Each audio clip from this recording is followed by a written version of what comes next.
Rusiya Azərbaycanda keçirilən MDB oyunlarını əməlli başlı dağıdır. Yaxşı mənada dağıdır, idman mənasında dağıdır. Təsəvvür edirsiniz, hələ əsas idman növləri başlamayıb, amma Rus idmançıları 64 qızıl qazanıblar.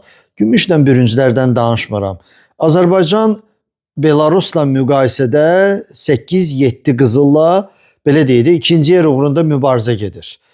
Hələ düzdür, qabaqda güləşçilərimiz var, qabaqda judoçularımız var. Amma buna baxmayaraq, elə bil ki, yarışın biraz duzu itir. Başa düşürəm, Rusiya çox güclü komandadır, onunla mübarizə eləmək çətindir. Amma Azərbaycan əldə etdiyi tayfandoda 4 qızıl, samboda 2 qızıl, üzgüçülükdə 2 qızıl. Bir növ elə bir adama elə gəlir ki, bu böyük nailiyyətdir. Amma düzün danışaq, bu yaş həddində bu cür idmançılar, bu cür heyətlə əgər komanda çıxış eləyirsə, bundan yaxşı nəticə ola bilərdi. Ümid edək, güləşçilərdən, judoçularla bir balaca vəziyyət yaxşılaşacaq. Rusiya amma çata bilməyəcəyik.